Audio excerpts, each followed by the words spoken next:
Welcome to the BXG podcast, the podcast where pop culture and nerd culture meet at the nexus of the universe and are melded as seamlessly as art and hot ass addicts. I am one of your hosts, Bretton Bestwick, alongside my co-host, the Big Brother Alliance killer himself, Fessy.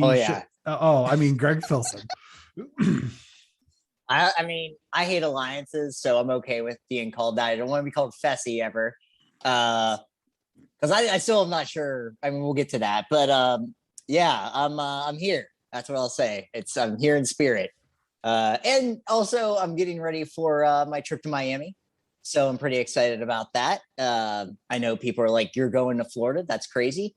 I don't care. I'm going to Florida. It's gonna be fun. Going to knock another baseball stadium off the list, so that'll be cool. Pro Player Stadium. Pro Player Stadium. Stadium. Isn't that what? No, I don't know what it's called now. I just call it Marlins Park because I'm such an old school person. I still refer to the White Sox Park as Comiskey. I don't think it is that. Yeah. No, it's US Cellular, I believe. It's That's right. Hard Rock Stadium. And it's the Jake. It's the Jake. It'll always be the Jake. And it's Safeco. It's not T-Mobile. These are just things that I just call. And of course, Houston is Minute Maid Park. And it's but it used to be Enron, so it should still be Enron because they're a bunch of lying cheats, just like Enron. So there you go. Assessments. But how are you, Bretton? Good. I'm a bit frazzled, which is not my natural state. No. That's odd. Yeah, but that's what happens when art. Yeah, art happens. Art happens. BXG podcast publishes every Friday at 9 a.m. on Podbean, Apple Podcasts, Spotify, Amazon Music, Google Podcasts, Good Pods app, and other podcast services worldwide. Official BXG social media accounts on Facebook.com/BXG podcast, Instagram at BXG podcast, at GTFills at Y2B, Twitter at BXG podcast, at GTFilson at Y2B, the YouTube channel, which is over there for the a la carte selection of topics. You can, not all of them. We're not, we're bringing out the samples. It's like the steak restaurant. You know what I mean? Like you're getting the best of. You're not right. That's what you're getting. They don't bring the Alamoti out, but it's there if you want it. Right. Yeah. Exactly. I'm not sure. Yeah. Whatever. Yeah. You're gonna get that dessert tray where all the desserts look real. Right. But they're not. Yeah. Right. Something like that. So I don't know if you saw this. I'm retooling the giveaway. And basically the giveaway is once we have 100 subscribers combined between the podcast and YouTube, we'll do a giveaway, $25. There you go. We've got a great 6-pack of topics tonight. DJ Outro, Dallas Richardson, joins us to discuss the new Kanye West album. It's probably worth noting that he had a leaked album for about 2 weeks. Yeah. And so his was kind of like a raw, like an unmastered version or something like that. So his takeaways might be a little bit, they're going to be based on that a little bit more than like if you just listen to it on Spotify like I did, for example. But he's got to spend more time with it than either of us have, and I have a feeling that he thinks that it's very artistic. Yeah, he also probably was just listening to it in that creepy ass attic, and I think that adds something to it. It does add to the art. Yeah, especially if the attic is insanely hot. Right. Yeah. Right, and has a cat just roaming around. Well, but we do that, and we're gonna have the challenge. We're gonna have what if. We're gonna do just our temperature check on some of the big movies coming out, some other music stuff, that sort of thing, and media recommendations as always. But number one, I don't even know if he needs an introduction. We brought on our friend Dallas DJ Outro to discuss Kanye West, Donda, his 10th studio album. It's named after his mom. Yes, it is. It's got a billion records on it. We really just wanted to bring Dallas on because we wanted to have a discussion on, the hype of it, what we thought, maybe a general review. But I guess just to start off, Dallas, you've listened to it. What's your impressions of it? Favorite tracks, least favorite tracks, anything like that you just want to get off your chest about Donda. All right. Donda.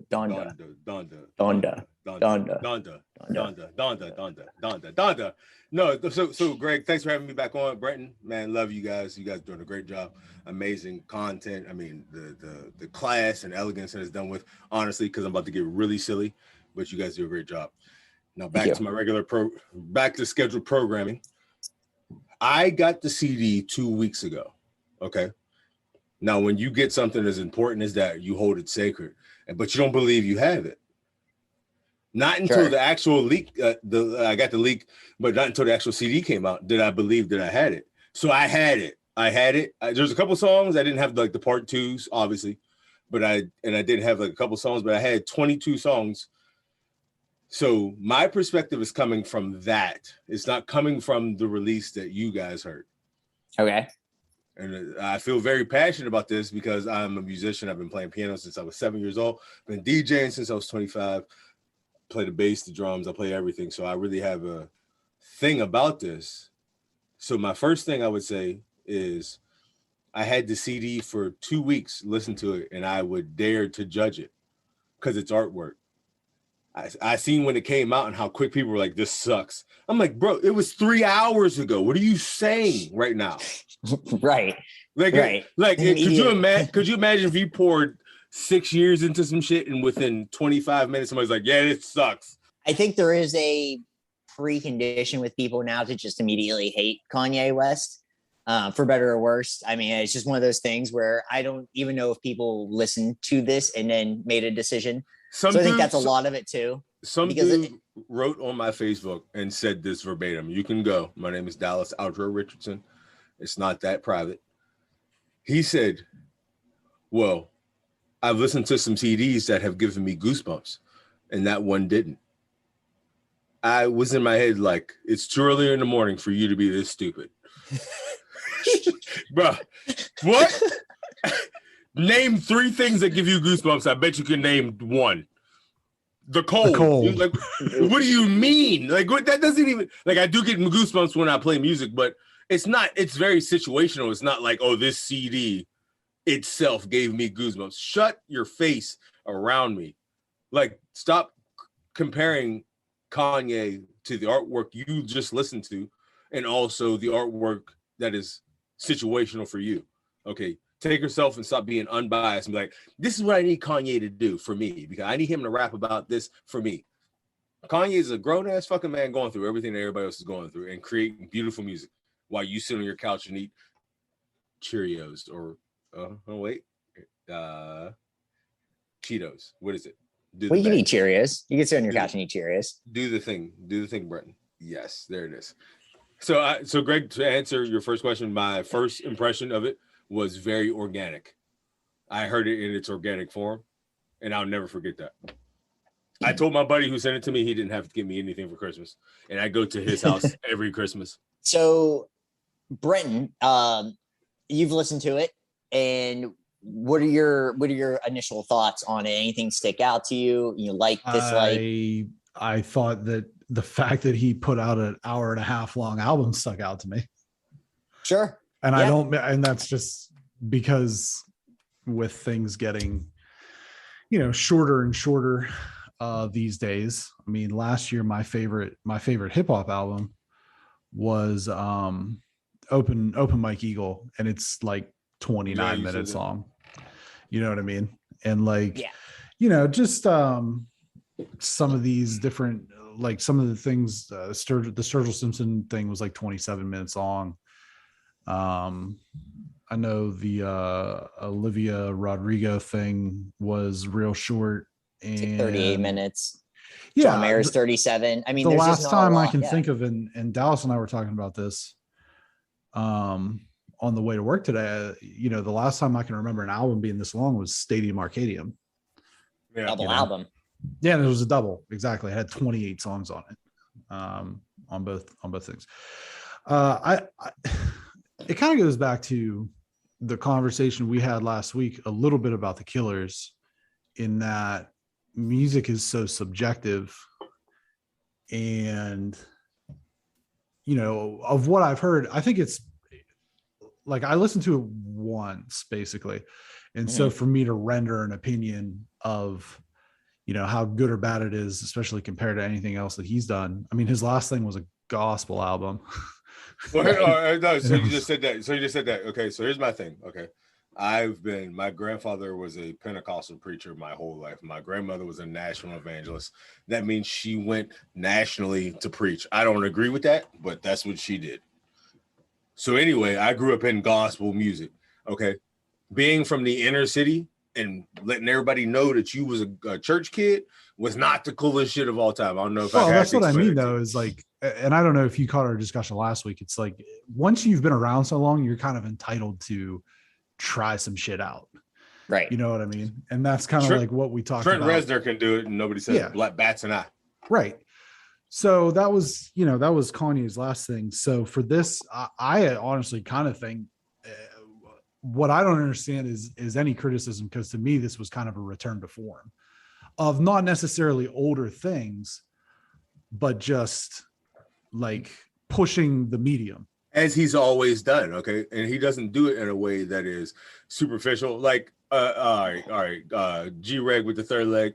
Here's my thing. I appreciate your love for Taylor Swift. I do, because it is what it is, okay? Even if I hate it and it makes my balls itch, it is what it is. It might be something else, Dallas. I just don't. It's definitely Taylor Swift. 100% Taylor Swift. I went to the doctor. He was like, "You got that Taylor Swift." But anyway, like, I understand your organic understanding of what that is. I understand that. Kanye, like, for me, I got the college dropout tattooed on my arm. Like, I don't know if you can see that. Yeah, there it is. But I appreciate his growth in terms of music with life at the same time, because here's my thing. It doesn't always work out that glorious. Remember Kurt Cobain? We'll cry about the guy who couldn't handle it and argue with the guy who can. It's crazy to me. I've listened to it once full time, and now I'm just kind of picking and choosing songs here and there. I agree with you, Dallas. It is art. It's something to me that this is how I go about Kanye West. He's one of my top 3-4 favorite rappers of all time. I've discussed how much, I appreciate his work in previous podcasts, and I separate the art from the artist, as whatever. I don't even really care what he does. Yes. I also don't really care what he does, because he gives me music. Whether I like it or dislike it, it's been up and down with him, over the past few years, but whatever. I still generally like Kanye West. This is how I judge Kanye West beyond other rappers. Is I really like heist movies, and I like Michael Mann, and I like Steven Soderbergh. And if I can picture Kanye West's soundtrack, like his album, in the soundtrack of those movies, then I'm fine. And this to me sounded like a heist movie soundtrack. It had the beats, it had kind of the build up on each song. The rapping is, it's kind of, I don't want to put it in just as, it's standard Kanye rapping. It's funny, it's tongue in cheek. There is some heartfelt stuff in there for sure. It's very, religious for his end. There's a lot of, Kim, there's some Drake stuff. I've never been a big fan of Drake, so I'm always okay when people diss on him. And it was fine with this. Seems like he's maybe a little too hung up on Drake, but I get it. I think, like you said, Dallas, I'm surprised so many people crapped on this immediately. Because I went into this album completely open-minded, the fact that this is just giving us Kanye. And if you're a Kanye fan, you're gonna like this album. I just don't see how you're gonna. No. I feel like you. I feel like you would. Don't do that, Judge Judy. Don't do that, because Judge Judy. I watched episodes of Judge Judy where she backs you into a corner and just keeps talking, and you can't say anything else. Listen. I was gonna say. I was gonna say though, if you're not a Kanye fan though, I could see how you wouldn't like this. Though I can totally see that end of things where he is kind of doing what he does. It's just in a different form. It's a longer format. His albums are much shorter than this for the most part. I just the absolute just vitriol towards this though was so weird to me. That's the thing I that think was that's shocking more to me. about the person than anything else, which is dumb. Okay, that's kind of my thing with this is there's nothing bad about this album to me that sticks out. It's not the greatest piece of, rap he's done, but I mean, it's certainly good. I mean, like it's certainly Kanye West is what I should say. It's certainly Kanye West. It has the Kanye stamp to it. If you saw a Picasso right now, you would say, what the fuck? What 14-year-old drew this? That's what you would say. Right. But at the end of the day, it's a Picasso, okay? Kanye has more Grammys than Stevie Wonder. That dude has been singing songs since your dad was a kid. So we have to pay some respect to just that. So when we talk about Kanye, I'm not talking about Kanye on surface level. I'm not talking about Kanye on even Lady Gaga's level. I'm talking about Kanye in terms of some of the gods of music. Beatles level. Yeah. Like, okay. I mean, he's unarguably, because here's the thing, the dynamic of it is we choose to see things in the light in which makes us feel better. Kanye came out with Yeezus, and I hated it. What did I tell you? And what did I tell everybody on my podcast, Outrospective, shameless plug? My favorite CD of all time was Yeezus, because the more you listen to something, the more you understand a person. So all he did was what he's been doing. So he poured himself into this CD. That's why I said it's artwork. Dua Lipa's not an artist to me. Because I don't think she's pouring herself.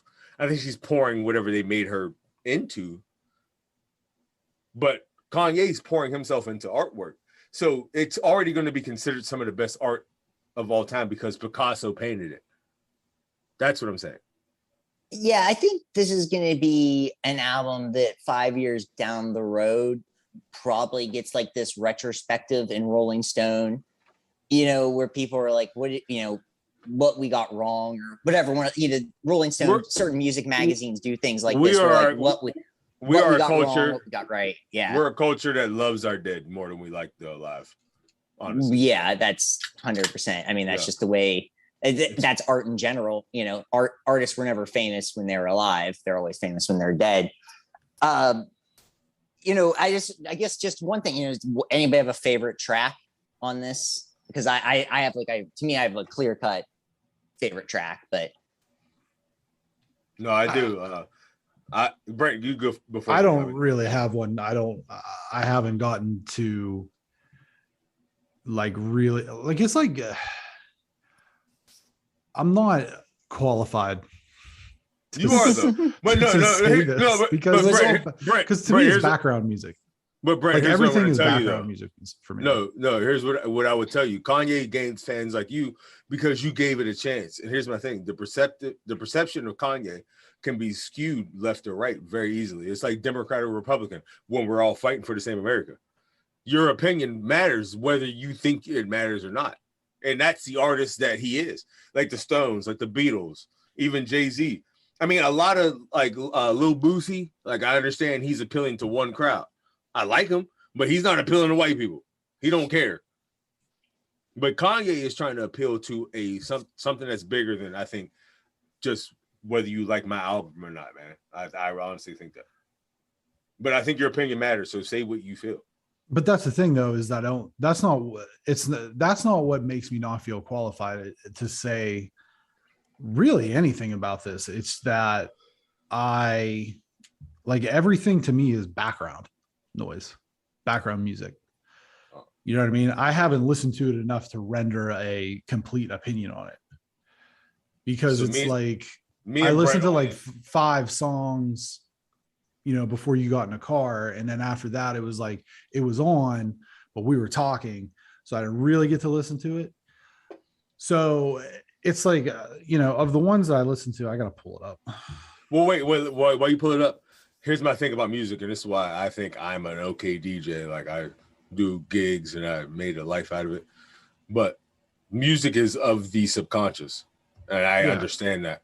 and it's not about your like I am a conscious music listener to. Like I will consciously listen to music. A lot of people, it's just background shit unless it's your favorite shit. I listen to everything. So I understand that. So you're an average listener. So that's the perspective. No, that's a band that I really like too. Pick up the pieces. No, so, honestly, man. Yeah, I mean, I really like Jonah, and the other one that I really liked was Off the Grid. Off the Grid was that one was all like the beat. Initial. It was favorite, all beat. Yeah. That's the thing. It's like I couldn't even tell you what any of the words were. I'm sure there was an in there, but outside of that, it was just the beat. It was just the music, and things like that. And things like that. So I guess just No, wait. I need to go on this. I was going to ask you, Dallas, to go ahead on that. Like, do you have a favorite track, or what do you think, on that end of this? Well, Greg, this is going to be like a whole, because remember I told you my relationship with the CD came from the leak, right? So whenever you have the leak, you be like, you want to know, is this really it? Is this it? So I was like, so my first indicator that it was it all sounds new. It sounds fresh. Mm-hmm. So I was like, okay, there's got to be, it's something. So I'm going off of what I heard, the raw version. Like I just had my girlfriend in here listening, like, hey, listen to the difference. Like you hear how raw this sounds and how clean this sounds. She was like, yeah. I was like, which one do you like better? She was like, yeah, the raw version. Because it sounds like Zeppelin back in the day, whenever they just did music and it was on tape. It's like why you listen to a vinyl record. Right. I think that's the comparison I'm making. So I'm coming from the standpoint of the rawness of it. Jonah is, if you like, that's amazing. I'm not even going to get into it. I'm not okay. It's okay on it's him rapping different, talking about how rappers sound like him when like it's him doing something that's different. Like RIP to the old Kanye. He married Kim Kardashian and still cares about her. That was a song he made about when you said you want a ring, you really meant a ring. Like that's the song. So I've been listening to this CD a lot longer than a lot of other people. So I think Jonah is one of his best songs because he let somebody else take the limelight. If you notice when you listen to it, he in a lot of songs he took the background. Like in Jonah, he lets that guy sing the whole thing. He's the last verse on it.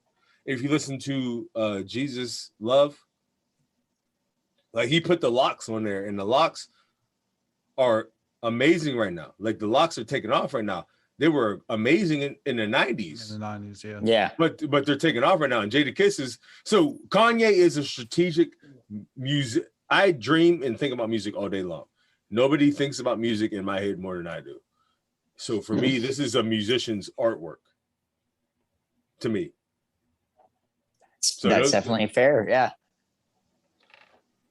I mean, I don't like Brenton said, it's hard to go off of something, especially when you've been able to listen to it longer than we have. Yeah. And it's a long album. I think, just I guess my final thing would just be on this.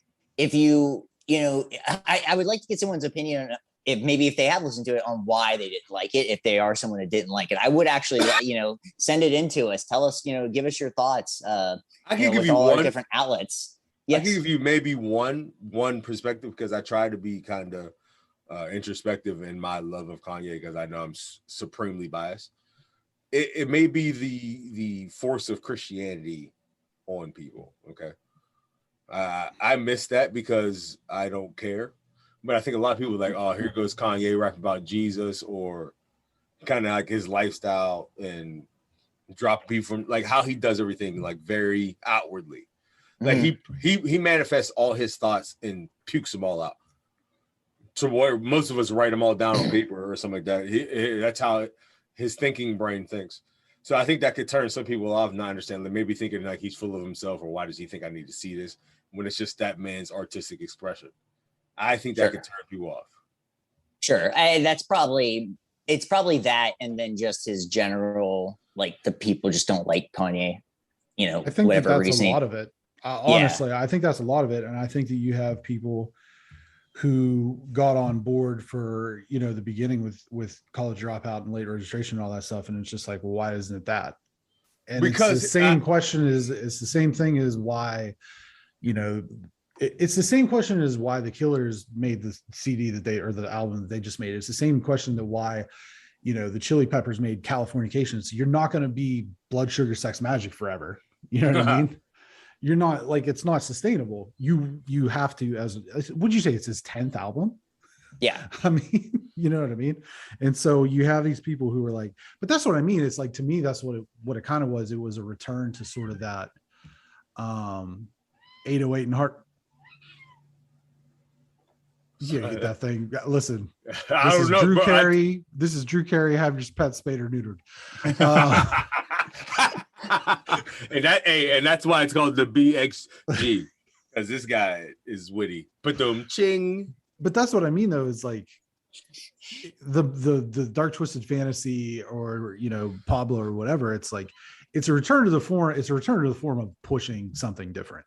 And I think that he tried the gospel thing, and I don't hate him for it. You know what I mean? It's just like that wasn't for me.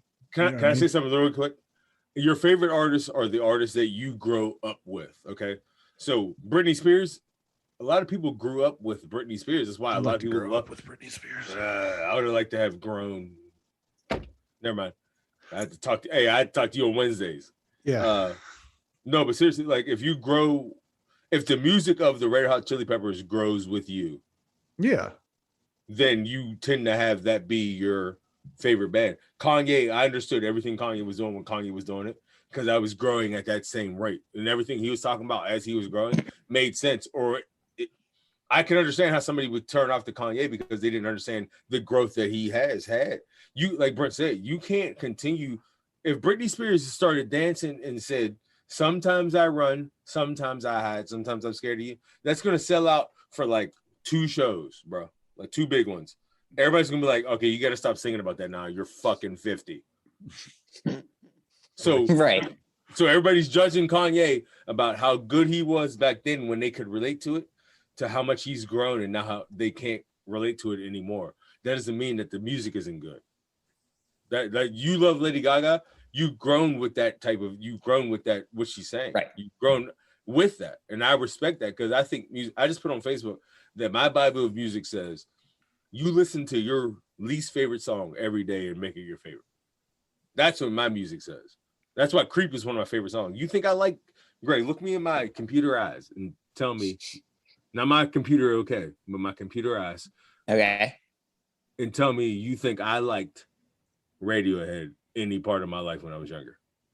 Like I said last week, if that's your spiel, then we need to check on you. Yeah. So how are you doing? That's definitely. Yeah. What's your plan? But you grow people. So you music go with it. Yeah. Music becomes pillars. Music becomes checkpoints. Like you remember when in Sonic, whenever you would run. Never mind. Do you remember in Mario? I forgot who I was talking to. You remember in Mario, whenever you get to the checkpoint? Yes. Yeah. That music is just a bunch of checkpoints that are reminders of where you were when you heard that thing. And a lot of people are creating those for people who don't even know what that is. You know what I mean? Like you remember where you were when you heard that song. That's an artist's mind. And Kanye has an artist's mind. He lives his whole life devoted towards making music that he thinks are checkpoints for people. Like I remember we have to stop judging music as if it's just like you writing a letter to your girlfriend. That's not what it is. I'm sorry, that was a spiel. I think that's just I was just honestly gonna add just that this is why we brought you on, Dallas. I mean, you're the musician, you're way more about music than either of us and the actual ground level of it. We are, listeners or of it, and we appreciate music, but that's why we had you on. And so to get your viewpoint on this, I think was important. And really, I think I like to think that what you said about this and, doing what you do for people that haven't listened to it or maybe listened to it once and, for whatever liked it or disliked it, we'll go back and re-listen to it again. I just think that's, I think that was important to have you on, and that's why we did it. Contributing correspondent. Can I just say one more thing? My thing is about music. Like, I didn't know how well I could do music. Like when I got a master's degree, I didn't know like I could do that. It was just something I did. But right now I'm in this place of music. I'm just like, I'm understanding like what music is. It makes you better when you understand that. So that perspective only comes from how deep I am in music in myself. So I don't want to, like, I that's my genuine perspective on it. Like, I'm not judging the CD for the CD. I'm judging it for what would it take for me to be that human being with $5 billion to be that focused on that one thing. You better be lucky, because there's a lot of billionaires going to space, bro. Like, what is that? This dude's focused on giving you music for you to judge, and you're dumb enough to judge it. Just listen to it. It's because he's focused on himself and not seeing everybody else. Yes, and if I had we all be that way? If I had $5 billion, and I would be saying, "Have you seen you?" Yes. Have you seen you? Have you seen you? I'm going to sit here in my studio. I'm actually going to lock myself in a football stadium basement, because you know they build those things bomb-proof. Okay, so I think that's where we end. Dallas, thanks for coming on. I know you're on a summer hiatus on your pod, but if you want to just give a formal promotion on that, you go right ahead. I will give that to you. Outrospective is coming back. I'm going to have Greg back. Obviously, me and Brenton are going to chop it up. We have a lot of life to explain, and I think there's a lot of life to live with that guy. Also, I'd like to give a credit to you guys for having me on your podcast, because I can't literally talk about some of the things that I actually want to express, and you guys open up that pathway for me, and I think you could do that for a lot of other people. But yeah, my shit's coming back with a banger, man. I'm coming back with people who might be on TV one day. That's my thing. I went to Brent and I told him that oddly focused is kind of like my agenda right now. Just oddly focused, like damn, man. Like, how did I just spend 10 hours playing video game? Brent. That's what I do. So. Exactly. But that's an odd focus on something you care about, and that's where I'm at right now. So it's going to be oddly focused. There you have it. All right. Awesome. Thank you, Dallas. Thanks, as always. Contributing correspondent. Okay. Right. Thanks, Dallas. Thanks. That was kind of weird. Things got loose. Things got artistic. Yeah. There for a little bit. We move on to the challenge. MTV's the challenge. Spies, Lies, and Allies. This week's daily challenge has the LOL agents hanging from an upside down track and reading Morse code to their partner over walkie-talkie. The team that is able to unlock their bombs, or whatever the fuck they're called, can choose another team to eliminate. The team who unlocks 3, whatever the hell these things are called, wins the heat. The challengers compete in 2 heats, and the Vet Alliance starts to show its cracks when Kyle eliminates Devin, his alleged number 1. Fester wins the daily again, as cameraman Huey screams and cries again. In the deliberation, the case is made for other people than rookie teams to go in, and cameraman Huey divulges that he voted for himself and Ashley in the last deliberation. The House votes in Coriel and Michelle, and the agency Fester deliberates on possibly breaking up the Big Brother Alliance and sending in Amber B. And Fessy pulls the trigger, showing he is not capable of working with literally anyone. Josh predictably loses his mind. The elimination challenge is some bizarre slide puzzle thing or whatever.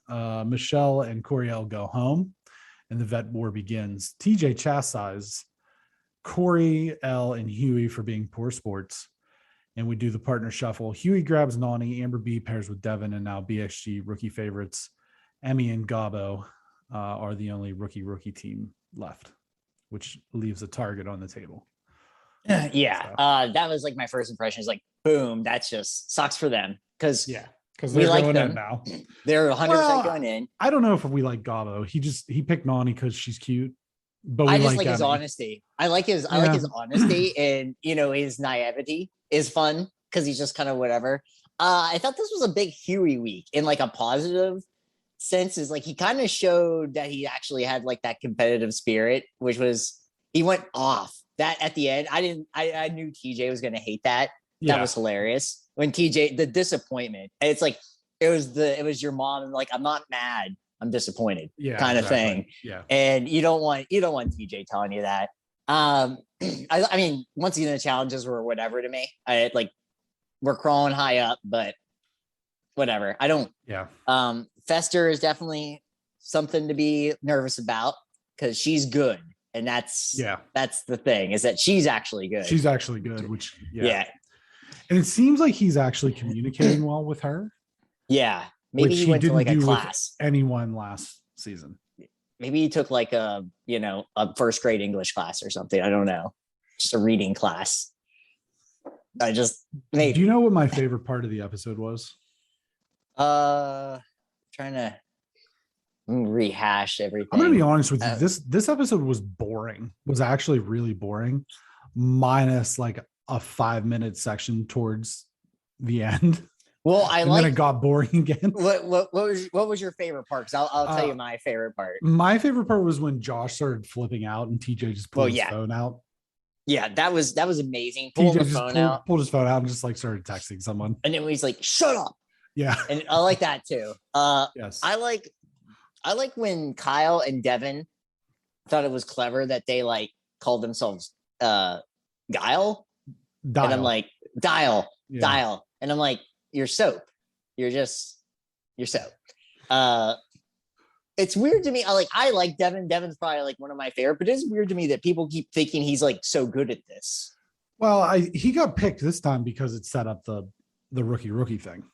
Right, but it's just weird to me still. There's just like this weird thing about him being great at this when he isn't. Like that's my biggest thing is I understand doing the rookie thing. I know we talk about this every week, but the logic is still mind-boggling to me where we're like, why do we want to send rookies home? I would rather face rookies at the end, and yet they don't get this. I don't understand because excuse me. It's funny because that's the exact case that Michelle made in the deliberations, where it's like, why would you want to go against people who are as good as you? And they're all like, shut up. They're like, you don't know what you're talking about, rookie. And it's like, and I'm watching this, and I'm like, I was like, well, she's too logical for this game. Right. She's literally using common sense, and and this is just more like she won Survivor. I mean, right. So it makes sense. It worse, she's good at starving to death. Yeah, right. So if that becomes a challenge on the challenge, she has to starve to death. She's going to be okay. Yeah, this was. I sent you a text like it was a good episode. I just think because I liked Fessy. I liked Josh freaking out, and that's all I really need. Because a lot of times, like, because these episodes are long, if I have him losing his mind, it was insane how hilarious he was. Like, I had to like pause it to laugh for a little bit because he just went so off, and it's like he goes from 0 to 100 so fast. It's incredible. It's incredible. And the thing about it is that he's actually like gotten better at not doing that. Right. Which is crazy. He still does that. I mean, he's not as emotional as past seasons. He's certainly not as emotional as when he was on Big Brother. I thought that it's a weird point to make that he made when they were at the club or whatever, that Josh and Devin are in a great spot in this game because there's no gold skulls, right? Which means that a certain man who goes by 2 letters, just has to just coast.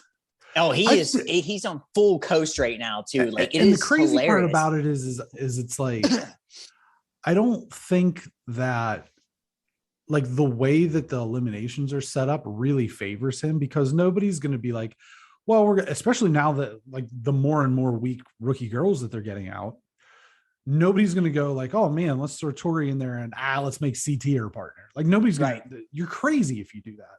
Yep. Like their best opportunity to get him out was at the very beginning. Yeah. You know now it's pretty much over. The later it gets, the harder it's going to be. And when you said the thing about the 2 letters, there's just as much chance that CT reaches the final as TJ Lavin reaches the final.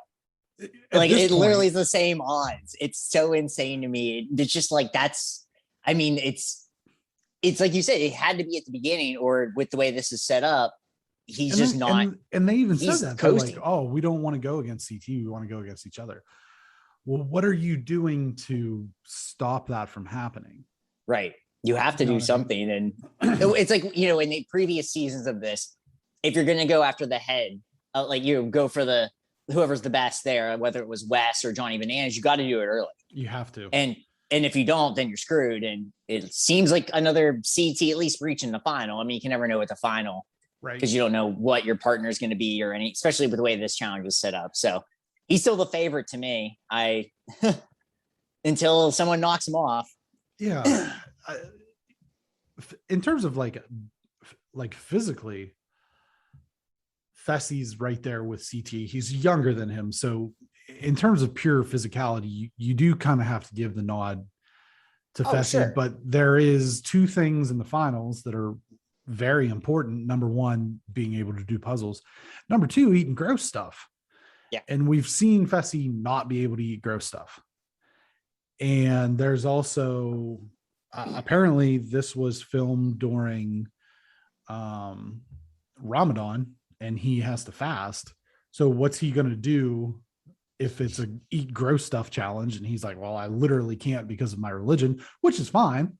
Right. You know what I mean? I'm not throwing shade at him for, you know, following the tenets of his religion, but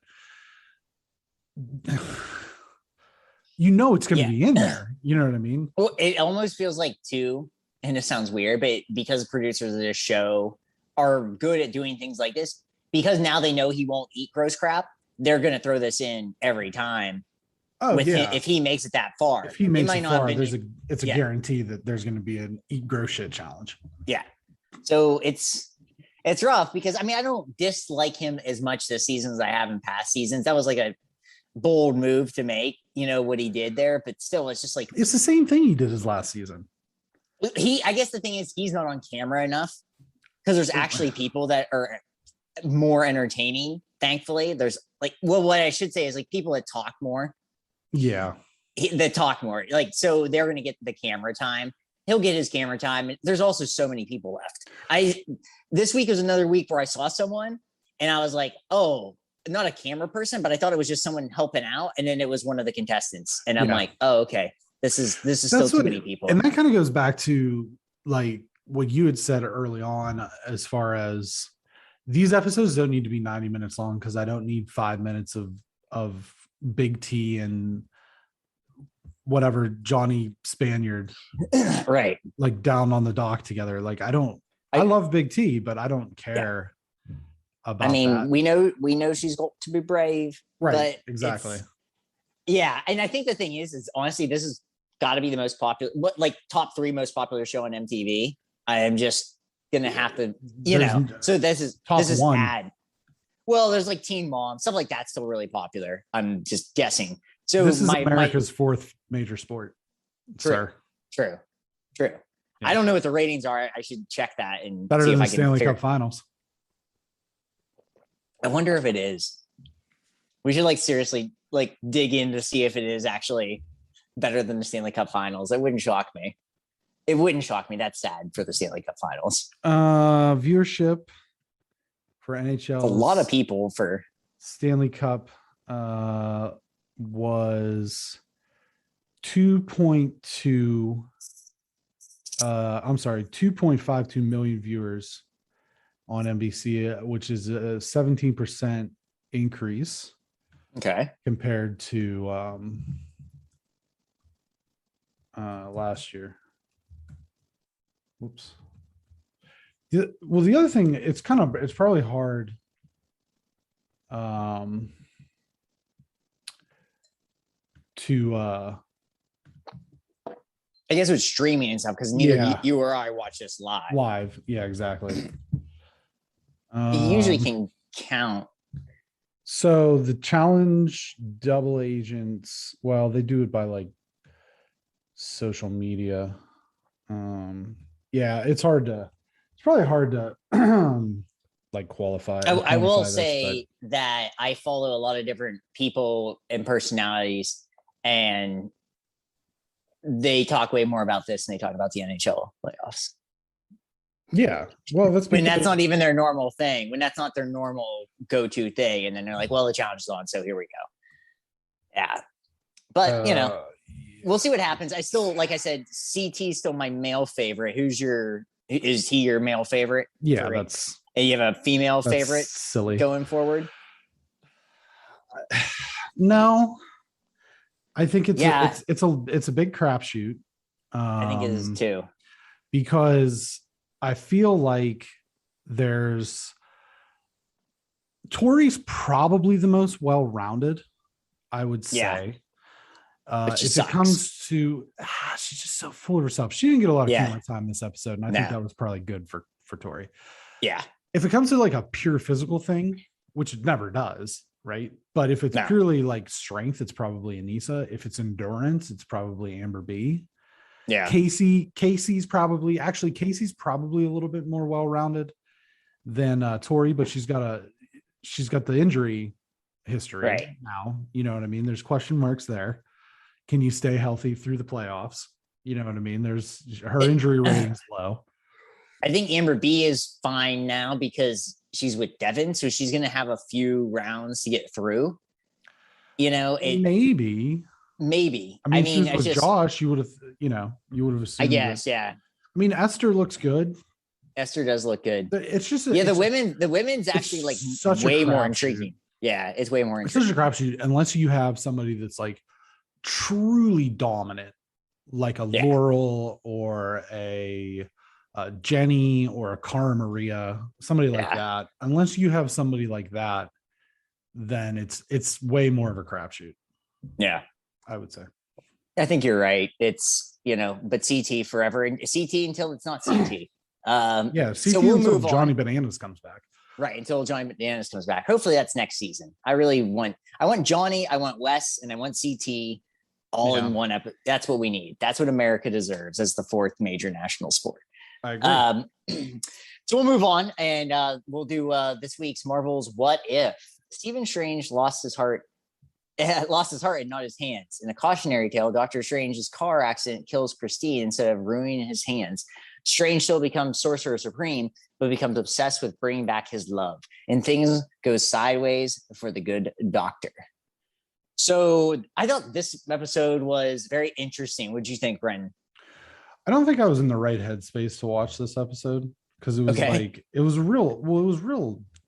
dark. Yeah, it was a real dark episode. Animation wise, I thought that, despite, and we've both said that we really appreciate the animation style in this animated anthology series. I felt it looked unusually like Benedict Cumberbatch. It was very weird. Like how much it looked like him. And so I don't know if that's good on the art team or maybe Benedict Cumberbatch in real life looks like a cell shaded cartoon. It's one or the other. I think the latter. Okay. Yeah, I really do. Yeah. Yeah. It was just like, I'll be honest, I found parts of this episode a little bit boring, but the ending was so just like, ugh. Right. And that's what I mean is like, it was real dark. And I don't think that I was in the right headspace to kind of appreciate it because I was having kind of a rough day when I watched it. I was like, that's tough. I wasn't having a rough day. It was the first thing I watched after my run, so I had no interpretation of my day. Right. To go into this, so it was moderate going in. I was just like, holy crap, this is sad. Like it was just it was very sad. Like if you want to completely change the way the universe works, you're this like freaking octopus Doctor Strange where the universe collapses on itself, or you just loser and then you're still forever on repeat. Forever. Yeah. And so it's just this crazy, it was this thing I will say, and maybe and we obviously have a few more episodes left, but to me, this was the most comic book of these where like neither thing was good. Yeah. It's like, it's very much like Catch-22. Like so many comic books don't have actual happy endings. Right. Like comic book arcs actually don't have happy endings. It's kind of like, well, this was not even, you don't even say like the lesser of two evils. It's almost like this was going to be shit one way or the other. And you have to decide which one. And that's what it was. It was like this, it had that feel. I think like too, the fact that like Benedict Cumberbatch that Doctor Strange looks so much like Benedict Cumberbatch, the actual person, was Yeah. weird to me too. And then you relive some of his actual, like the Doctor Strange storyline from the movies. Yeah. And this was also one where I was like, if this is canon, and it's just, I know how we say like, all this is canon, but if this is canon, we don't have to necessarily relate back to the movies, but I'm okay with this being canon. I don't need it to be something we go into the movies with, but it is a fun arc. I say it loosely, but it's a fun arc that this is something that happened in one of the parallel universes in this, just because it's so bad. Like this is the first time things are actually really, when we kill the Avengers, that's bad. But then kind of happy ending where it's like, well, here's Captain America and here's Captain Marvel. Right. And they'll save the day. Sure. There was none of that. No. Nothing. It was literally nothing, that universe got wiped out. Yeah. It's like that universe is gone. Yeah. This was Dr. Strange. This was the first episode where we saw the Watcher become involved. Yeah. Oh yeah. Right. To any extent, which was kind of interesting. But I feel like the ending was the whole thing was sad, where he just was trying to figure out to use the time stone to figure out a way to save Christine, and she just would die in like a different way every time, and it was like so really weird. Like kind of like fucked up.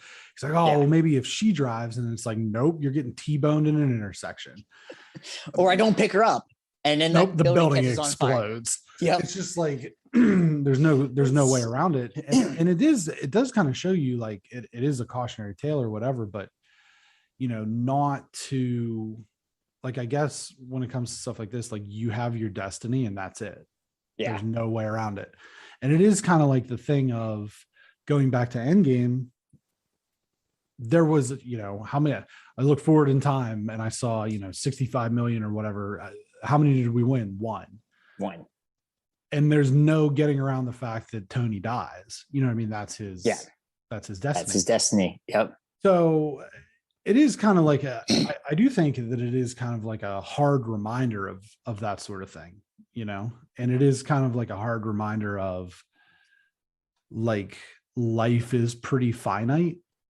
And I don't mean to get like, like deep. It's a fucking cartoon about a comic book, but you know what I mean? But it is like like this was the thing about this episode. It was like a hard reminder of some of this stuff, you know what I mean? And how like trauma can affect people in various ways. 100% is like, this is the thing. I had a conversation today with someone at work where like, he was talking about, he went and saw Suicide Squad, and he's talking about how it was fast and loose. And he's like, the problem I've always had with Marvel is sometimes it takes itself so seriously. And I explained to him, because he had never read the comic books or anything, I was like, well, Marvel is very serious. Like, actually, if you read the comic books, there are some fun little things. Yeah.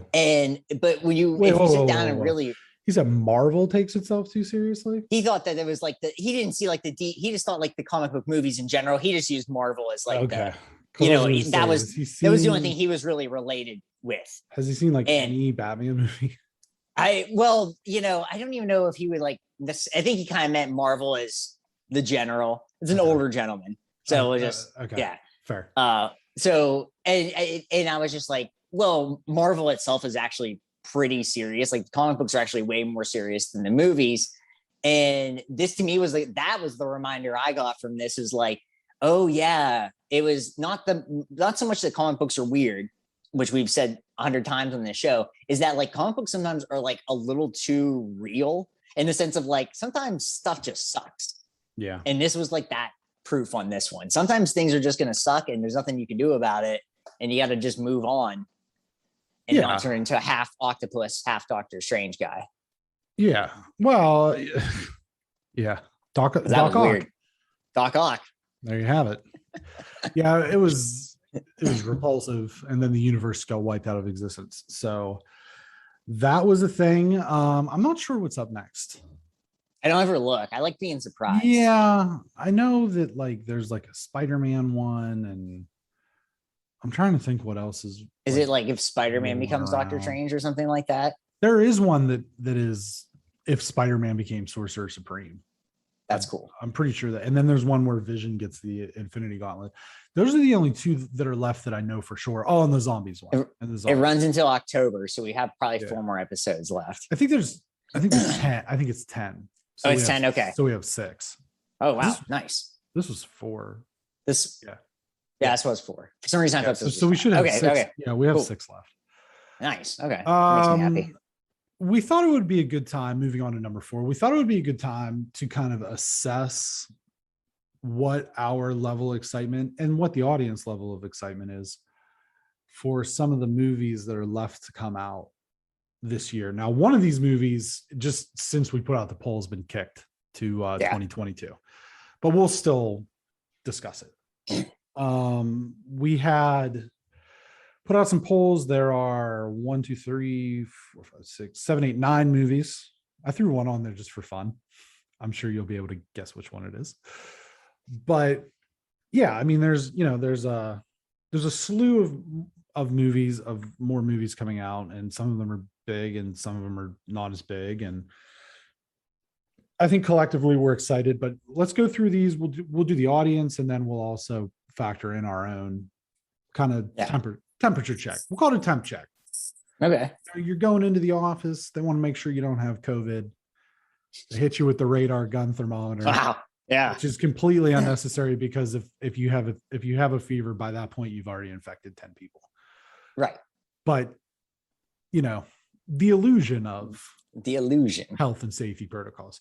Yes. The first on this list is James Bond, No Time to Die. This was the hottest temp check. It probably has COVID. That's how hot it was. Yeah, definitely. It was a 9 amongst the audience poll.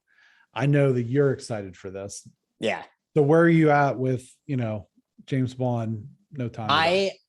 I am a 9, and the only reason I'm not a 10 is because this is Daniel Craig's last one, and it makes me a little sad in that end, because I really, really have enjoyed his entire time doing this. I think all those movies are at worst very good, if and then a couple I think are actually like some of the best James Bond movies ever.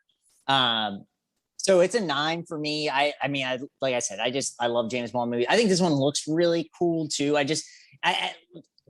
Spectre to me was really good, but it wasn't as good as Skyfall. So there was that little letdown where, for me, it went down a little bit. But this one feels more. It's going to have more of that Skyfall. A lot more. I feel like a lot more is at stake in this one, which could end with, James Bond dying. We don't know. I mean, like when it's the last of something, we don't know. Has he died before? No. But this is also like a different.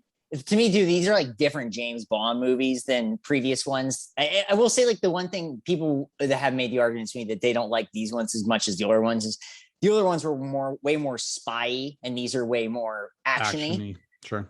I just think that if you tried to make movies like this too spy now, it wouldn't work with the way that action is. You would have to it'd be so niche that you're not going to make the money. And there's still enough spy stuff in these movies for me, even though I really like the old ones too. I just think you got to sometimes keep up with the times if you're trying to be a blockbuster movie. You can be a spy movie if you don't have the name James Bond attached to it and be very spy. But yeah, I mean, I know you're not as big on James Bond movies as I am. So what, do you have a rating or a level of excitement? 3. Let me ask you something, Brent. If we lived around each other and I invited you to go see it, would you go see it? It would depend on what else I had going on that weekend. Okay. That's fair. If I didn't have anything understand. going on, yeah. Okay. That's fair. If I didn't have, that's the thing. If I didn't have anything going on, I would probably go see most of these movies. Okay. Most. I think there's only one that I wouldn't see. Spider-Man. Yeah, of course. Yeah, I figured. Yeah. The second movie here is Venom, Let There Be Carnage. The audience had it at about a 6. Okay. So where are you at on this? I will say that I am probably a 6 right now because I haven't seen the first one. Yeah, that's where I'm kind of at as well. And I think I'll like the first one. A lot of people have told me they were shocked when they heard I hadn't seen it. I was like, well, it was not the company I trust making these movies. Yeah. It was like one of these things where there's a lot of things I'm putting into something. And they're like, well, it was just 2 hours of your life. And it's like, well, I also was right in the middle of Marvel and the MCU stuff. I mean, not Marvel, but the MCU stuff, Marvel, but you know what I mean? And so it was like, I didn't want to if this movie sucked, then I would have just been so sour from it. And so it looks awesome. And Carnage is one of my favorite storylines ever. Yeah. Any comic book, I love the Carnage storyline. I think it's great. A lot of people think it's too violent. Grow up. Just grow up. Life's violent. Okay. Well, as I've said too, like when we get into like the violence of comic books is, go pick up The Killing Joke. Right. Go pick it up and see what happens. And I think it seems like they let these movies get pretty out there. And I will watch Venom before this movie comes out and we can assess. But no, I think a 6 is fair for me even. Yeah, I would say that I'm probably around there as well. And that is I would say that this is will fluctuate more just based on a viewing of the first one. And it could go up or it could go down. We should note, No Time to Die, theaters only. Yeah. Venom is also, at least as of now, theaters only. Theaters only. I think every movie on here except for 2 for sure. 2 for sure. I'm thinking 3, but yeah, 2 for sure are theaters. The next only. one is one that is not. Which it will come to HBO Max, and it will be Dune, not Doom. Dune. The audience had it at 6.5. Yeah. I think the audience, we're vibing with the audience right now. I think that's where I'm at. Like I really like Timothée Chalamet and I really like Zendaya. But I don't know, like this is such an epic book, and the first movie was so not good. Right. And even this isn't like a sequel or anything to that. Right. This is just doing that movie over again. And like I respect I can't ever say his name right, but Dennis Villanueva, however you say his name. Villanueva, however you say it. Yeah, sure. Like I like what he does, I generally like. So I don't want to go too high because I think this is so hard to make. It's not Birdman, the Revenant guy, is it? Is it him? No. Okay. I don't think it's him. No, it's the guy who did Blade Runner. Yeah, it's the guy who did Blade Runner. Blade Runner. 2049, which I love that movie. I will say 100% that movie is great. But this one I just don't know because it's like these are your leads, which are great, and they're bona fide good actors. And then I'm kind of, other people in this movie, I'm not sure what I'm getting. Mm-hmm. I'm gonna see it. I mean, like, it's what. I'm just laughing at Jason Momoa and Dave Bautista being in this, and then they're going to be in a buddy cop movie together. This would be my thing with this movie is like I want my excitement to be higher, but there's just no way to do it. Like there's nothing right now, even though I like who's in it, and I think this movie is going to look very cool. It's going to be it's 100 out of 100. This movie is going to look cool. I just don't know if it's actually going to be good, and that's my problem. And that's why I think a 6.5 is fair because, whether I see this in the theater or I watch it on HBO Max, it's going to look cool. I'm going to be fine with the way it looks. Storyline, I'm not sure because I think it's a tough storyline to translate into a movie. Yeah, I would say that I'm lower than a 6.5. And I know that that's probably going to upset to a certain extent our friend Ty, who has tried ad nauseum to get me to read this book. And because he knows I'm a science fiction guy, and I've told him, I was like, at some point I will read the book, but every time I see the trailer, man, I'm just like, I'm not into this. Like, there's nothing about this that is. It's probably like it's probably a me problem. I don't even know if Timothée Chalamet wasn't in this movie, I would be lower. I just really like him. And I've liked every movie I've ever seen him in, even if it's not something that people have like heard of or something. I like him. I think he is a good actor. I think he makes smart decisions with his movies. So that's kind of where I'm at with him. Yeah, I agree. I don't think I'd be as high if I didn't like him so much. That's what I mean. I don't like, there's nobody in this Oscar Isaac, right? Oh yeah. Oscar Isaac. Yeah. Sorry. And so I'm like, okay, cool. Oscar Isaac's in it. He's cool. I guess, like I said, I feel like this is a me problem because whenever somebody tries to pitch me on a epic space science fiction thing, There's just like, something Star out Wars. there that I really like. Like, have you heard this little project called Star Wars? Have you heard of this small indie film called The Empire Strikes Back? And so I fully recognize that that's a me problem, right?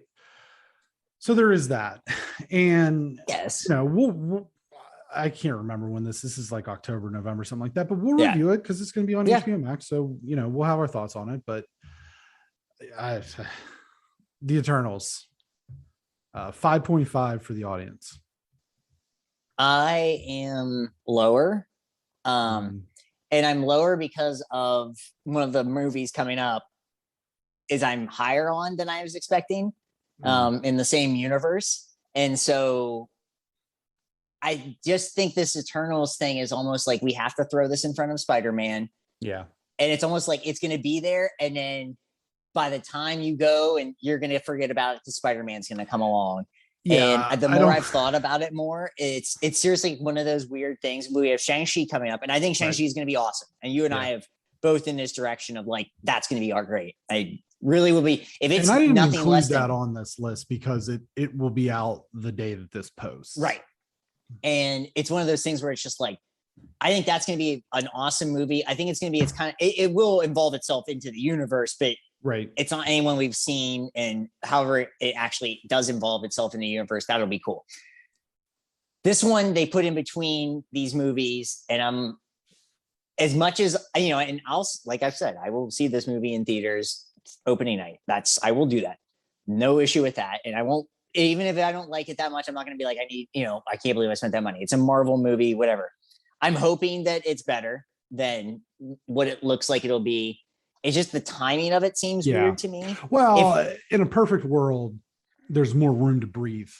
Right. Between all of these things, you know, in a world where in a world where there's no COVID, you know what I mean? You're not getting four Marvel movies within 6 months of each other, you know? Right. And I get that. And that just like that may be the thing where now it's a me problem. Like you were saying with your thing, it's like, now I'm just looking at it because I am like, you know, once we saw the Spider-Man trailer and I was like, and the real one, not the grainy, the actual real deal, the real deal one. Then I was like, oh, okay, well, this is the movie now. Yeah. This is the movie. And so, well, and I think even there that they wait, it got leaked. I think that they wait until after Shang-Chi. For sure. That was just, they had to throw it out there. But after the leak, So where are you at? I would say I'm a 5. I'm just an even moderate guy on this one. I think that I'm probably right around that, plus like where the audience is, 5, like a 5 to a 6. And I think it's just, I think this is less than a me problem or you problem than the Dune thing is, because I think that this is a problem. And I think that this is, it's the same thing that you're seeing, that you're going to see next year with video games, is that nothing came out and now everything's going to pile on top of each other. Yeah. And the reality of it is I can go see a movie by myself for $15. You know what I mean? But if you're a family of 4 and you want to take your 12-year-old and your 10-year-old to see some Marvel movies and have your spouse or whatever, like that's a fucking investment. You know what I mean? Right. Yeah. Especially like, and you like in COVID times, you got to think about that. So it's like, well, we saw Black Widow and, we'd like to see Shang-Chi and Spider-Man's coming out. Do we really want to see this weird looking thing? You know what I mean? You got Rob Stark and Jon Snow out here, and it's like Game of Thrones meets Marvel, and so like, and then you got Thor coming in February. So it's like, something's got to be the bastard child of all these movies. And it's probably going to be this, Yeah. And, it probably is. And like I said, I hope we're wrong. I have this thing in the back, and it's maybe just my, being part of the Marvel universe that we are here. It's like, there had to be a reason they wanted to do this. Yeah. You know what I mean? And like, so that's where I keep saying, like, as much as we are not that excited about it, there still was a reason that it's going to happen. Yeah. It's just because it's not that in the scheme of comic books, like it was not something any of us were expecting. this early on. No, and the other thing is, not to go back and blame it more on COVID, but it is what it is. It's like they couldn't have had a worse rollout for phase 4. Where it's like, well, we had all this stuff lined up and now we have to kick the can down the road literally 18 months. Yeah. So it's not, it's not good. But it is, they have to get these things out. The next one is Ghostbusters Afterlife. The audience had it at 6.5. Once the audiences for these last few right on for me, I think that's where I'm at. I think it looks fine.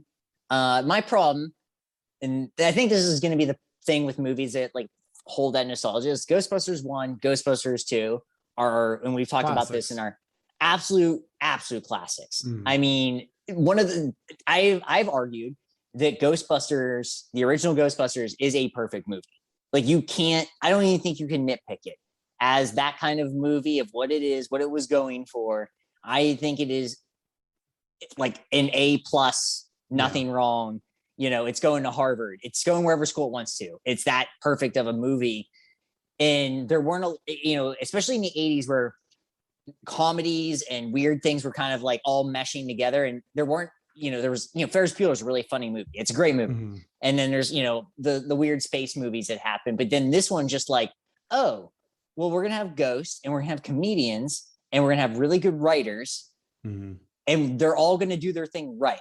And so my problem with this is I don't know. And I know that there's some, callbacks to the original Ghostbusters people, but yeah. It's just one of those things where like, when I see the preview for this movie, I was just like, I don't know what this is. And that's maybe my biggest thing. And, I'm still, I guess the thing too is to say like a 6.5 is not bad. That's like on a level of excitement. I don't think that's a bad level of excitement. It's better than not. 5 is being like, I'm not excited, but whatever. We're leaning towards exciting. Like I'm at least okay. Ghostbusters. Yeah, I'm significantly higher. I'm probably an 8.5 to 9. Wow. And I have two primary reasons for that. Number one is, and I said this when we discussed the trailer, if there's one person who I feel like can carry the legacy, and that's a lot to put on somebody. And this is one of my favorite franchises, right? It's like, especially when you go back to like science fiction, when you meld comedy and science fiction together.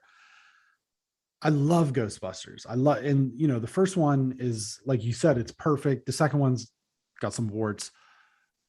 But I feel like if there's one person who can really carry the legacy, it's Paul Rudd. With Paul Rudd, yeah. Yes. Yeah.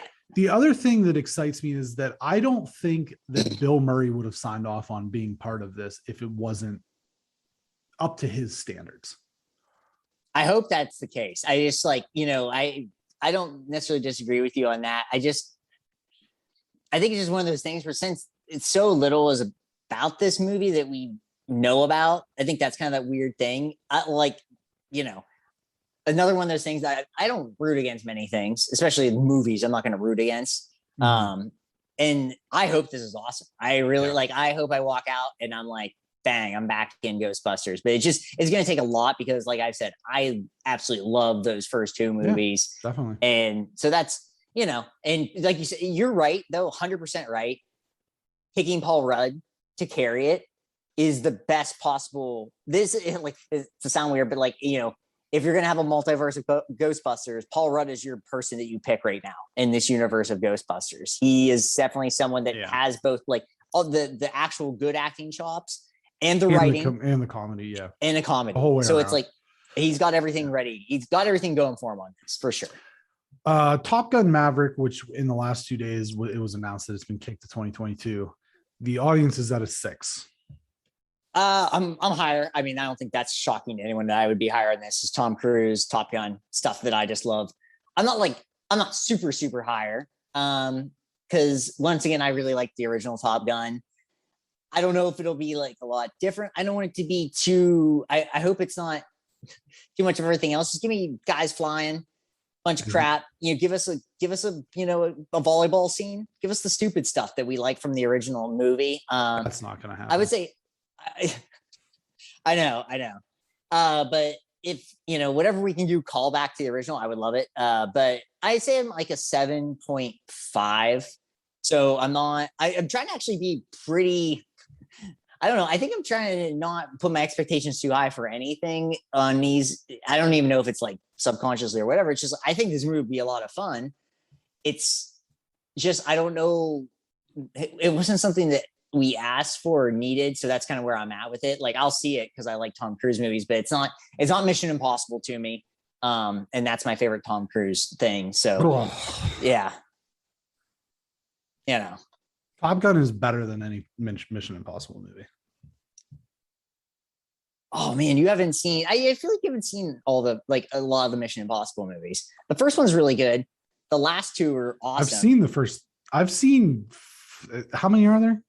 9 or what? more than that. There's 12. I think there's like 12. What? There's a lot. Not there's. I feel like there's like 9 to 12. There's something like 9 to 12. I don't know. There's a lot. How many Tom Cruise Mission Impossible movies? There's a lot. There's 6. There's 6. I feel like there's 9. There's 6. Why did I think there's either way? Well, hang on. There's like 6, and then with the 7th on the way. I was getting confused. Like other movies are similar to that. I've seen Tom 4 Cruise of movies. them. Okay. And you think Top Gun's better than the first Mission Impossible? Maybe not the first one. Okay, because the first one's awesome. The first one is really good. The first one's really good too. And the first one's really good, and the second one is also pretty good. And then after that, they just became unnecessary. The third one is not my favorite. The second and third ones are actually not my favorite. You do not need to have more than 3 of any franchise. And if anything proved that, it's Star Wars. Oh yeah. I mean, you know what I mean? I'm glad that you like I'm glad that you respect Top Gun. That's good, yeah, because that movie's great. Listen, 80s Tom Cruise, yeah. I'm down with. Okay. You from the turn of the century? Sure. Garbage. I can understand that to whatever degree. Really, from like 92 on. Top Gun, though. Jerry Maguire. Overrated. That's still pretty. I don't disagree. It's overrated. It's still pretty good though. Magnolia. I'm probably around a 6 on Top Gun Maverick. I was say they need to make a cocktail movie. Well, they need to. If Kenny Loggins isn't, then this is a fucking waste of time. Kenny Loggins lives in Santa Barbara, so maybe I'll get see him on the pod. I saw Tommy Lee Jones today. I don't care about Tommy Lee Jones. You get Kenny Loggins. Kenny Rogers. You get Kenny I'll have him Loggins. roast some chicken. No, you get Kenny Loggins. Okay. You tell him, listen, we got a one-way ticket. Yeah. On the highway to the danger zone. That's right. But that's what I mean. Is if Kenny Loggins isn't a part of Top Gun Maverick, then it's a fucking waste of time. West Side Story. I don't know, 1. the audience had it as a 2. What's funny is I like West Side Story. I don't care about this being a movie. I don't care if it's Steven Spielberg. What the hell is Steven Spielberg doing giving us a West Side Story? Give us fucking Jurassic Park. Put in for my own. Give us Jurassic Park, Steven Spielberg. Well, we're getting that. Jurassic Park. What's this one called? Dominion? What I actually meant is like just re-release the original Jurassic Park in theaters. Yeah. Re-release Jurassic Park. Domino's Pizza. Yeah, Domino's Pizza. Jurassic Park, Domino's Pizza. So you're like a 9 or 9.5? I'm jazzed. And I mean it in more ways than one. Spider-Man No Way Home. The audience has it as an 8.5. I'm a 9.5 for this. I'm as all in as you can be. I just don't think I don't know what a 10 could be. A 10 for me would have been, just going back, probably The Dark Knight. Okay. Endgame, Dark Knight. Yeah. Infinity War. Like those movies, I'm probably a 10. Transformers Rise of the Fallen. Oh, well, any Michael Bay movie, just in general, I'm usually a 10. Right. So yeah. Big Michael Bay fan. Big Michael Bay fan. Yeah, I would say, it would have to be those movies. Before we saw the trailer, I was like a 7. Yeah. And then we saw the trailer and I was just like, I've watched it multiple times since. I still get goosebumps every time we see the Green Goblin like bomb, and I'm like, well, okay, I'm stoked now because I just have a feeling. So I think it's gonna be really fun. I think it's also gonna be super weird, which I'm excited about. Like weird in a good way. Yeah, I'm the cynical, obviously, of the two of us. Yeah. I'm just not that excited for this because I do not want Spider-Verse because we already got a better one. True. I understand that. And that's the thing is, and we go back to the whole Marvel thing is like, I'm actually really bummed out the direction that they went when they could have, I think they could have done Secret Wars or Secret Invasion, and it would have been a lot cooler, or just like anything with Doctor Doom. I'm really bummed that they went multiverse because it's just, I understand it. And I wonder if that's like, now that this is the direction they're going, is this how they're going to fold in like the X-Men? And is this how they're going to, I feel like this is how you fold in those things like Fantastic Four and the X-Men. It's like their way of making all those old things canon. Like, and to me, it's just kind of fucking lazy. And this is this is my theme with the MCU. Until they do something completely drastically terrible that makes me like, and not including Dark World. But that's the thing is like because we don't know yet what they want to do. This is like, since and this is where I'm at. I really like Tom Holland as Spider-Man. I love Ned just in general. So however Ned's involved in this movie, I just want him being funny and being Ned. I like the people that come back into this movie that were from the other Spider-Man movies. That's fine to me. Because there is a certain thing about where they're kind of perfect for who they play in this movie, in these Spider-Man movies. Until like, I guess that's my thing. It's like, let's say we fully know it's the Spider-Verse and it is weird. Then maybe my expectations for things that I truly like in general, like Spider-Man or, the Avengers, however you want to take that, going forward. But now it's like, I guess it's my thing with like Thor is like, man, after Dark World, we were all bummed. Yeah. And, and then we get Ragnarok and we were, we knew who Taika Waititi was. We knew he was funny. We knew what he did, but still it was like, boy, there's a lot to make up here.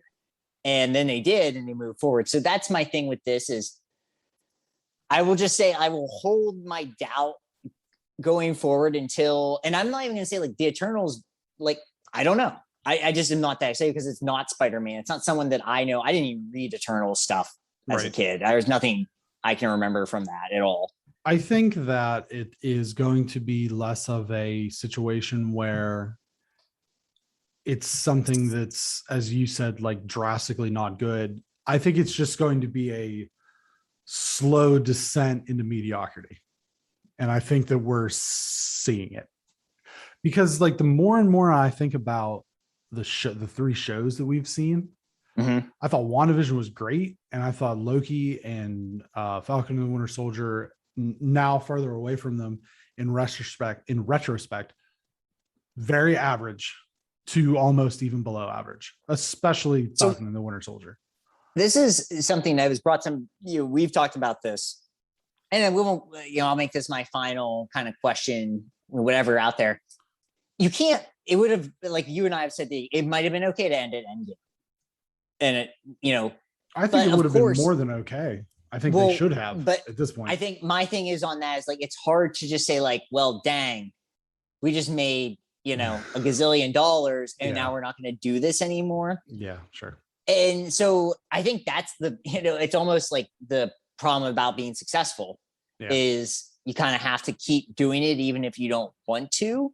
Right. And that's that you're it's not great. And I agree with you. I'm not gonna, this is something I will 100% know. And I definitely can say this. I am not gonna like characters as much as I like Chris Evans as Captain America, Robert Downey Jr. as Iron Man. Yeah. That's it. I mean, as much as I like Mickey Rourke is Whiplash. Well, yeah, that goes without saying though. I think that's and Mantis. I mean, I'm just not gonna, what am I gonna do? But she's still around. Yeah, she's still around. that's my thing. Was like, and but I, I just, they had to keep doing something is basically my point. And it sucks to say that. It sucks you have to do this until these movies ultimately like are both critically panned and they don't make money. Then that's the problem. And that's also part of the problem with the Marvel movies is that they're critically acclaimed movies. Well, like that's another thing. For the most part, some of them are not. I would say 80% of the movies get at least positive reviews. That's what I mean. Like, no, it's like it's good to. It's the same thing as Call of Duty. You know what I mean? It's like they might be like critically. I think a lot of them are fair to good, and then there's a handful that are good to great, and then there's an even smaller handful that are excellent. Right? Sure. But people are going to see these movies for the same reason that people buy Call of Duty every year. It's because now it's just habit. You know what I mean? Sure. Yeah. So, but we need to move on. The last one is Matrix Resurrection. The audience had it at a 7. That's high for me. That's high for me too, actually. I'm surprised the audience was this high, but I don't care. I like the first movie in Matrix, and I like Keanu, like I've said. I just don't there's nothing. I will probably see this in theaters. It's a HBO Max one as well. That's the other one that okay. Like seeing it in theaters, I say that is because it may look just so cool to see it in theaters. But yeah, there's nothing about it that like I'm driven to go back to. Like I was fine with where we ended with 3 and was more than fine. I didn't even see 3. Right. I mean, like I saw 3 and I fell asleep twice in the theater watching it because it was very not good. Yeah, I would say I'm probably like, I guess I'm 4.5 because I would say I'm not even moderate. I'm like not excited about it. Yeah, I'm not. So I'm not. I really don't care. It's just Keanu's like a thing right now. The Keanu-sance, Kinda, I just want more John Wick than I want anything. Now, in which we will get more. Thank God. They're filming. Are great. Yeah. But we move on. Yeah, we'll move on. Number 5, Olivia Rodrigo retroactively added 2 people, Hayley Williams and Josh Farrow of Paramore, on the song Good For You. This comes after the singer came under fire for elements of the song Brutal, strongly resembling aspects of Elvis Costello's Pump It Up. For his part, Costello acknowledged he didn't care and made a career out of borrowing and bending others' art as well. So Olivia Rodrigo's done this with like, she credited Taylor Swift, and Paramore, Good For You is very similar to Paramore in general. They compare it to a song of theirs, but Misery Business. I'm not shocked by any of this. I mean, she's paying an homage to this. It's this thing where if a lot of our favorite musicians kind of copy and take things here and there from different people, like Lady Gaga, her whole thing was Madonna. I mean, like it's one of those things that this is kind of what people do. I'm a little surprised that it became such a thing because this is more or less what happens. I mean, Elvis Costello for like flat out going like, yeah, I did this, and this is he's one of the better songwriters in our era or whatever. So it's one of those things. I'm not sure if people were like actually upset or just looking for something to be upset about because she just said oh, well, this really inspired me to write this song. I think it's cool that she likes Paramore because I love Paramore. That's like one of my favorite bands. So that was cool that she did that. I mean, Hayley Williams was like, she was nonplussed. She's like, that's fine. I don't like if she wants to credit us. And Josh Farrow was like that too. So I don't think it's it's funny that you put it on there when I was going to put it on as like my topic this week until Donda. I just think it's one of those things. This is not news to me other than this is what musicians do. They use other people's music and help the thing that I find is funny about this is that like, I always throw a lot of shade at pop artists because they have very little to do with the songs a lot of times. And it's a room. There's more writers on some of these pop songs than there are on a sketch at Saturday Night Live. And so like, I think that it's to me, it's funny. Like I find humor in it, Right, like right. everybody's coming after her when it should be that they're coming after like whatever executives put this thing together. You know what I mean? Yeah. I mean, she does write a lot of her own music. Yeah, but I always go back to the example of Beyonce's Who Runs the World Girls song has like 17 writers on it, and it's literally the same fucking words over and over again. And then like Bohemian Rhapsody is just like Freddie Mercury. Right. Well, and that there just is a goes thing to show you the because I've always said I think there are pop singers who are talented singers, the end of their talent, versus someone who plays 7 instruments, can write for 7 instruments, like Trent. Because Trent Reznor has more talent in his left testicle than most of the top 40 pop people combined. I don't disagree. I am, in my defense to Olivia Rodrigo, is she does write a lot of her songs. I mean, she literally wrote like a couple of these songs just sitting in her room playing a piano. So she like can play an instrument and does that. But I won't disagree with you on the greater scheme of pop music. Yeah. When you like go, I just tell anyone, just go to the Grammy website and look at like best pop record. It's insanity. And look at the writers. It's like the Beyonce thing is hilarious, Brenton. Like that is it's absurd. I you know, obviously I am part of the, you know, I love Beyonce. Part of the problem. I don't just you are part of the problem. I will say I'm not in the Bayhive. I am not in that. I am not like, I don't bow to the feet of, I'm a Rihanna person. I think you have to pick a side with that. I don't. No, you don't. I think you do. I'm net neutral on that because I don't give a shit. Well, I just mean if you're a pop of that, because it's the same sort of style of music. Like I'm always been more of a Rihanna. Part of the problem. Rihanna's angrier. I like the angrier. She writes a lot of her songs too, but you know, whatever. She doesn't have like 40 people writing her songs. Pop culture potpourri news. This past week was Gamescom, which is one of the bigger gaming conferences. It was all whatchamahickey this year, again, virtual. There were some, I'm just going to rapid fire through these announcements. Halo Infinite will release on Xbox Series X December 8th. Elden Ring, the From Software game that George R.R. Martin wrote some of the lore for, showed off. 15-minute demo. Marvel Midnight Suns from XCOM and Civilization Maker Fire Axis was shown off. It's a tactical game. Saints Row reboot coming in February. Horizon Forbidden West will be February 18th, 2022. Metroid Dread got a second trailer ahead of its October 8th release date. April O'Neil will be a playable character in Teenage Mutant Ninja Turtles Shredder's Revenge. Still no release date there. They have said that they're supposed to get it out by the end of this year. I'm very excited for that game. Yeah, that was super cool.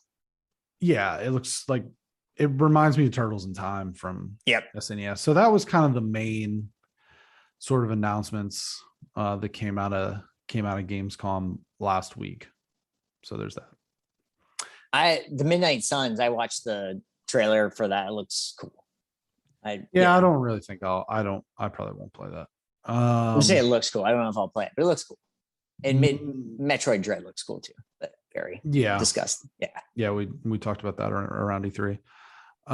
There will be a Sony PlayStation event next Thursday, so we'll have that on next week's episode. But if you're looking for PlayStation 5 information, next Thursday will be the date, September 9th.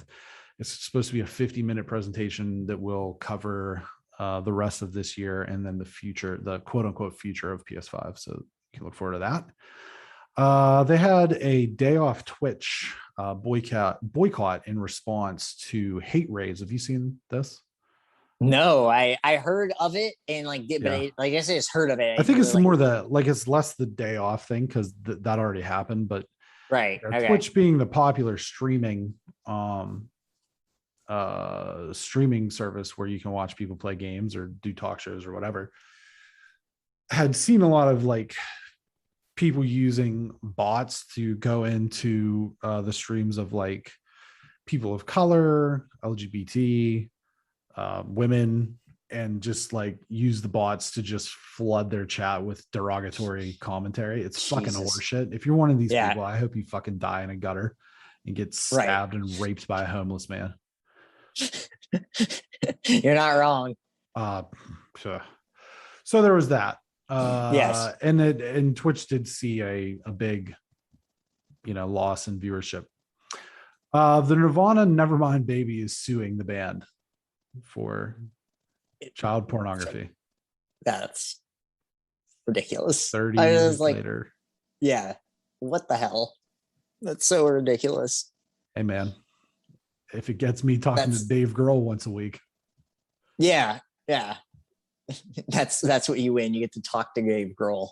Yeah, we would have so much fun. Yes, it'd be great. Jeff Bezos pressed charges or is filing a civil suit against Tesla and Elon Musk or SpaceX, whatever. SpaceX over the satellites, I think it is. Right, the satellites. And Elon fired back saying that Jeff retired so that he could spend all of his time filing civil suits against Elon. You can see the satellites out here every once in a while. Can you really? Yeah, it's pretty cool. Yeah, you're like, what? You'll be driving and you just be like, what is going? You're like UFOs, and you're like, oh nope, that's the satellites. That's the satellites. So it's pretty cool. I think that like mega billionaire feuds are hilarious. Yes, and I wish Bill Gates would get in on this. He needs to. Yeah, he definitely needs to. Who's the virgin?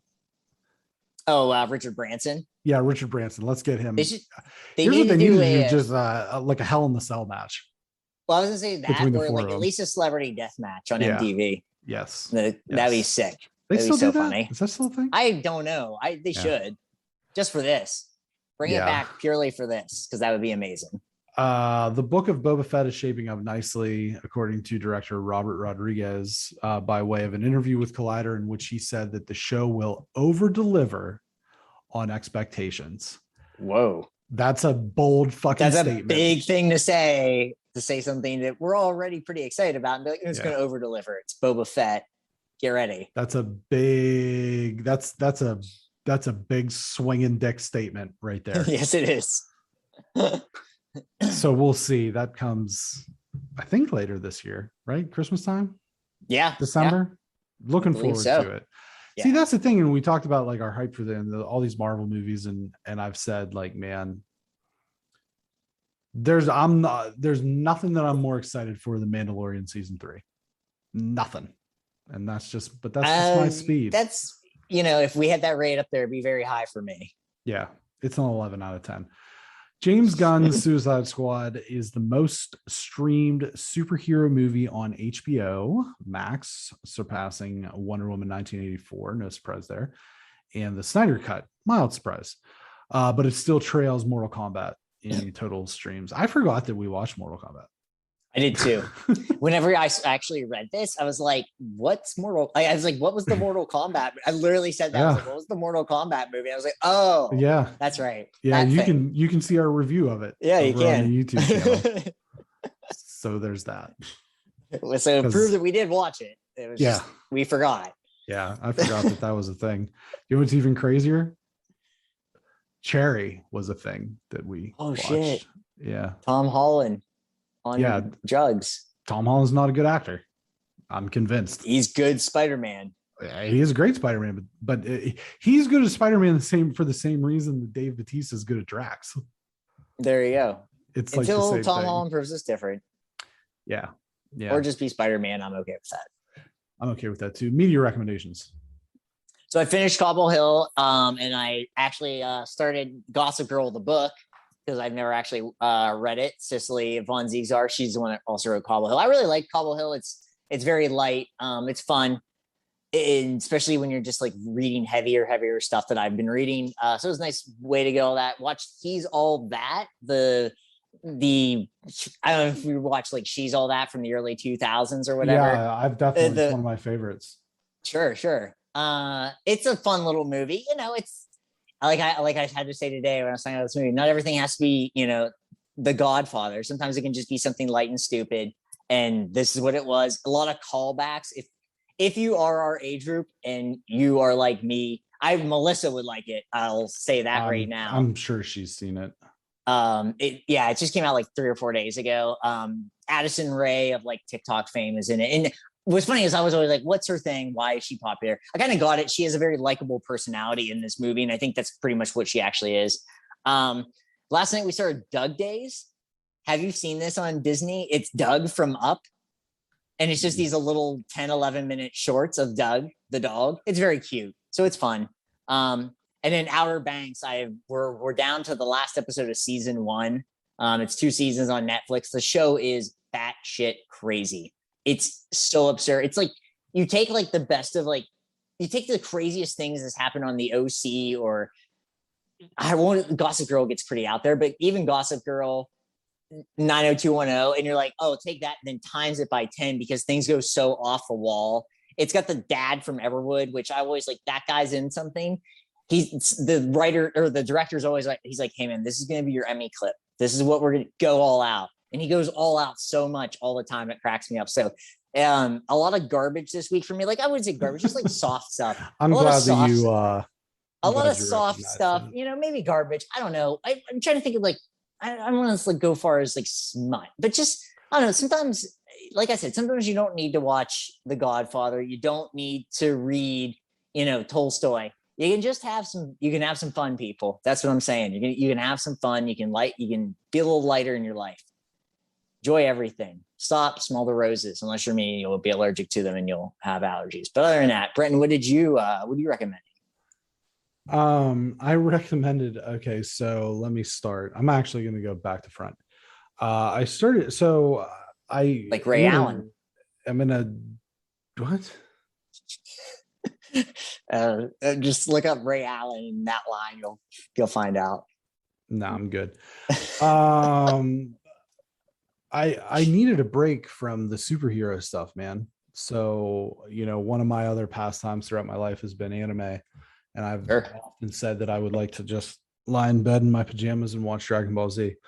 I sought out some advice from some fellow appreciators of the art.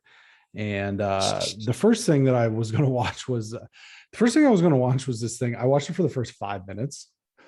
I didn't even do that on purpose. What the hell is it called? My Hero Academia. Oh yeah, that's super popular. It's super popular. Yeah, exactly. So I watched it for the first 5 minutes. You know what it's about? It's literally a world where everyone's a superhero. So I was like, fuck this. And I turned it off. Oh, that's super weird. I had no idea. Yeah. So I started watching Full Metal Alchemist Brotherhood. I had watched the original Full Metal Alchemist, but this one is widely considered better, even though it's kind of the same story. So I just watched it like one episode a night before bed, wind down. You know, it helps me fall asleep because it's in Japanese with subtitles. So the reading helps me. I get that. Helps me wind down. I started this game Chasm on my Vita. It's been a while since I've dusted the Vita off, like literally probably 18 months. And I had bought this game. Loca. I bought this game like I don't know, years ago, whenever it first came out, and it didn't vibe with me, but for whatever reason it clicked this time. So I'm playing through it and enjoying it. The thing that I'm really excited about is that I'm playing Far Cry 5 and I've played 3 and 4. This one's really cool. And the reason why is because of the subject matter. Most Far Cry games take place in like really tropical, like in jungles and shit. And like Far Cry 6 comes out in October. I think it takes place in something that's very similar to Cuba. And Giancarlo Esposito is the bad guy in it. But Far Cry 5 takes place in Montana. And it's about a religious cult turned militia. It's like loosely based off of David Koresh. That's from, cool. Like back in the day. It's super creepy in that way because it hits closer to home. You know what I mean? Like I can go into the jungles and kill indigenous people and shoot up dogs or whatever, and it's not that big of a deal to me. But this is kind of like closer to home because it takes place in Montana. So, but I'm really digging the story. Funny. Okay, that sounds cool. Do you get to fish at all? You do actually. Cool. Oh, yeah, I like there's like a fishing mini game. I haven't gotten to it yet. Yes. There's fishing and hunting and all that stuff. But that sounds awesome. Yeah, it was pretty cool. So far I'm into it. So yeah. BXG podcast publishes every Friday at 9 a.m. Eastern Standard Time, 6 a.m. Pacific Time, 4 a.m. Hawaiian Time. Aloha. And on podcast services around the globe, Podbean, Apple Podcasts, Spotify, Google Podcasts, Amazon, Good Pods app, Podbean app, Stitcher, all that stuff. Social media, Facebook.com/BXG Podcast, Instagram at BXG Podcast, at GTFills, at Y2B, Twitter at BXG Podcast, at GTFills, and at Y2B. I've been way more active on Twitter lately. So that's, I will just add too, if you want some good sunglasses. Oh yeah, I have a code. I'm legit like. Well, you know what? Code I wanted to do that. I wanted to like do something, and I ordered a pair with the code. And I was hoping, that they were here. They would have been here. I didn't realize they were coming from China. Yeah, they come from China, but they are. I'll tell you right now. I like them a lot. Ambassador sunglasses. Use my code GTPHLS at checkout. All caps. You'll get 50% off, and they're good and free sunglasses. Free shipping. So it's like $19-20 for really quality sunglasses. I paid $17. So there you go. And I really like them. I like literally wear all. I have 4. They sent me 4 different pairs. I'm on a line and say, I got a deal because I decided to do this, but I can't recommend them enough. They're, you can buy sunglasses for more expensive at like a crap retail store, and you're not going to get what you get with these. So go ahead and use my code. Tell your friends, tell your mothers, tell your families. Yeah, exactly. Get out there. Ambassador sunglasses, GTPHILS, all caps. Next up, the BXG podcast is sponsored by the motherfucking Cash App. Nice. That'd be sick. Yeah. Someday. Not true. But seriously, and we are going to do the giveaway once we get more subscribers, not Suboxone. Or sub sandwiches. Or sub sandwiches. Yeah. Yeah. Some hoagies. Grinders. I don't like when people call them torpedoes. I don't like that. I don't like that either. No. I'm not big on that. I don't like it. No. I like grinders. I'm gonna wait until we're off. I'm gonna wait until we're off the air to tell you why I don't like that either. Okay. Is that fair? Fair statement. That's fair. Okay. Tell your friends, tell your families. Tell your mothers. About the unmistakable essence of the BXG podcast. Respect the arts.